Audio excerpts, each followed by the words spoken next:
दुआएं आज भी कबूल होती है साहब, दुआएं आज भी कबूल होती है साहब। फ़कत आपको दिल से मांगना है, और दिल से जो आह निकलती है असर रखती है। दिल से जो आह निकलती है असर रखती है नहीं कुव्वते परवाज पर मगर रखती है। दोस्तों, ये बातें बिल्कुल सच साबित हुआ हल्द्वानी में। एक तरफ दोस्तों बुलडोजर तैयार था, एक तरफ बुलडोजर लोगों के घरों को जमींदोज करने के लिए पूरी तरीके से एक्शन में था। अब लोगों के घरों को तोड़ डालना है। अब लोगों के घरों से, लोगों के सरों से उसका छत तोड़ देना है। इधर बुलडोजर रफ्तार में था, ऑर्डर आदेश सब आ गए थे। इधर छोटे छोटे नन्हे नन्हे मुन्ने मुन्ने माँ बहन भाई सब हाथों को उठाकर रब की बारगाह में दुआ में लगे थे। दुआ के आगे कैसे बेबस हो गई जेसीबी, दोस्तों पूरा वाक्य आगे बताते हैं, लेकिन उससे पहले अदबन गुजारिश करेंगे, अगर अभी तक चैनल को सब्सक्राइब नहीं किया है तो चैनल को कर लीजिए सब्सक्राइब, बेल के बटन को कर दीजिए ऑन और ऑल नोटिफिकेशन के ऑप्शन को दबा लें। दोस्तों, कहा जाता है कि मजलूम की आह, गरीबों की आह नहीं लेना चाहिए, क्योंकि मजलूम की आह और गरीबों की आह जब निकलती है तो ये बेकार जाया नहीं जाती है, बल्कि ये कबूल होती है, और आज नहीं तो कल उसका खामियाजा आपको भुगतना पड़ता है। प्यारे दोस्तों, पिछले कुछ दिनों से आपने देखा कि गोदी मीडिया मातम कर रही थी, ये चीख चिल्ला रही थी कि फिर से दूसरा शाहीन बाग होने वाला है, फिर से जमीन जिहाद होने जा रहा है, फिर से लोग जमीन हड़पे हुए हैं, और जो लोग अपने घर बचाने के लिए त्राहिमाम त्राहिमाम कर रहे थे, मदद की गुहार लगा रहे थे, दुनियादार से जब मदद कर रहे थे, कोई मदद के लिए नहीं आ रहा था। लेकिन जब यही लोग दोस्तों कल के डेट में 5 तारीख को जब आप पलटोगे पन्ना और जब देखोगे 5 तारीख का इतिहास, तो पता चलेगा कि इस 5 तारीख को कहीं कुरान मुकद्दस की तिलावत हो रही थी, कहीं लोग अपने हाथों को उठाकर दुआएं कर रहे थे। और दुआ किससे कर रहे थे? उस खल्ला के कायनात से, उस रब्बुल जलाल की बारगाह में दुआएं कर रहे थे। और दोस्तों, हम में से किसकी दुआ कबूल हो जाए किसको क्या मालूम है। और जब लोगों ने उस बंदा नवाज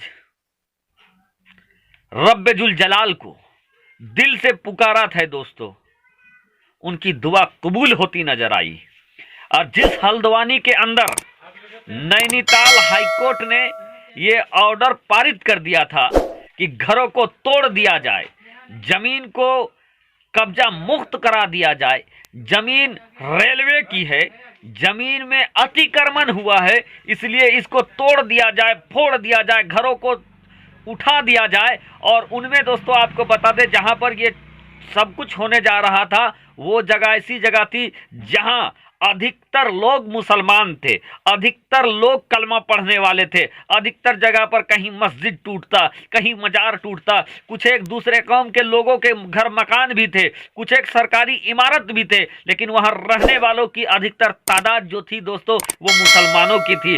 लोग बड़ा कुछ लोग थे जो गोबर भक्ति में जो लीन रहते हैं, पड़े रहते हैं, दूसरे का दर्द में अपना मजा लेने के लिए जो सोचते हैं, वो बहुत खुश थे कि अब मुसलमानों का मकान टूट जाएगा, घर बार टूट जाएगा, दुकान टूट जाएगा, रोजी रोजगार उजड़ जाएगा। ऐसे में दोस्तों इधर ये खुशी मना रहे थे, इधर वो मुसलमान हाथों को उठाकर रब की बारगाह में दुआ कर रहे थे। और दोस्तों, जब दिल से जो आह निकलती है असर रखती है, दिल से जो आह निकलती है असर रखती है नहीं कुव्वते परवाज पर मगर रखती है।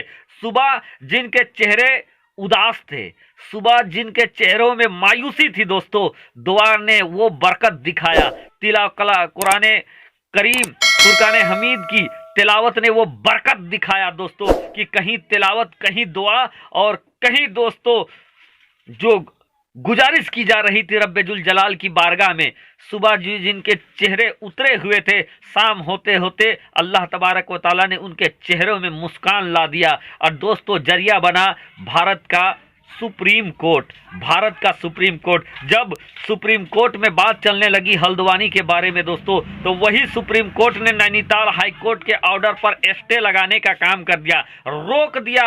और रोका ही नहीं बल्कि रेलवे विभाग और जो सरकार थी, हल्द्वानी की सरकार, उसको भी नोटिस जारी कर दिया कि एक सप्ताह में कोई कैसे अपना दूसरा आशियाना बसा सकता है, कैसे किसी का घर आप एक सप्ताह में तोड़ सकते हो, बहुत सारे सवाल के साथ दोस्तों। तो दोस्तों, यहाँ बात आ रही है कि दुआ ने किस तरीके से असर रखा दोस्तों।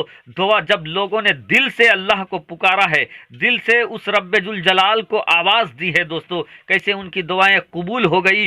और शाम होते होते रोने वाले आंखों में, चेहरे में मुस्कान आ गया, लोग खुश हो गए। और जो जेसीबी लोगों के घरों को तोड़ना चाहता था, जो जेसीबी लोगों के रोजी रोजगार को तबाह बर्बाद करना चाहता था, निस्तो नाबूद करना चाहता था, उसी जेसीबी के हवा निकल गए, उसी जेसीबी के चक्के जाम हो गए दोस्तों। और जो लोग दूसरे के सर पर आई आफत से खुशी ले रहे थे, मजे में थे, उनके चेहरों में मातम आ गया। और ये कुछ हुआ दोस्तों दुआ की वजह से, ये कुछ हुआ भारत की सुप्रीम कोर्ट की वजह से। और यकीनन दोस्तों, अल्लाह तबारक व तआला चाहे तो हर चीज मुमकिन है। एवरीथिंग इज पॉसिबल फॉर अल्लाह। अल्लाह ने चाहा दोस्तों, लोगों की दुआएं कबूल हुई और भारत के ही सुप्रीम कोर्ट ने वो ऑर्डर दे दिया कि जहां पर लोगों के घर बार टूटने वाले थे, वो घर बार थम गए। तो दोस्तों, आप भी दिल से दुआ मांगे, दिल से दुआ मांगे और मजलूमों को सताए नहीं, गरीबों को सताए नहीं। क्योंकि अगर आप गरीबों को सताओगे, अगर आप मजलूम को सताओगे और मजलूम अगर बद्दुआ करेगा, अगर उसके दिल से आह निकलेगी, तो आज नहीं तो कल दोस्तों वो आह आपको लगेगी। और चाहे वक्त का कोई भी बड़ा तुर्रम खान हो, वो बर्बाद हो जाएगा। तो गरीबों की आह न ले, बल्कि अगर कुछ लेना ही है तो गरीबों की दुआएं ले दोस्तों। चाहे वो किसी जाति धर्म का हो, किसी का भी हो, लोगों का भलाई करोगे भलाई तो तुम्हारा भी होगा भला, वरना बर्बादी मुकद्दर बन जाएगी। प्यारे दोस्तों, हल्द्वानी में ये चीज जो मैंने आपको बताया, ये सच होता दिखा दोस्तों। लोगों की दुआएं चल रही थी, इधर सुप्रीम कोर्ट में सुनवाई चल रहा था, इधर लोगों ने गिड़गिड़ाना शुरू किया, इधर वहां पर वकील अपने दलील रख रहे थे सुप्रीम कोर्ट में, इधर लोगों की दुआएं कबूल होती है, उधर दोस्तों सुप्रीम कोर्ट का जज भी राजी हो जाता है, जो घर टूटने वाला था उसको भी रोक देता है। यह है कुदरत का करिश्मा दोस्तों, यह है दुआ की असर। आप इसमें कितना इत्तेफाक रखते हैं, कमेंट के जरिए हमें जरूर बताएं। शुक्रिया, आदाब।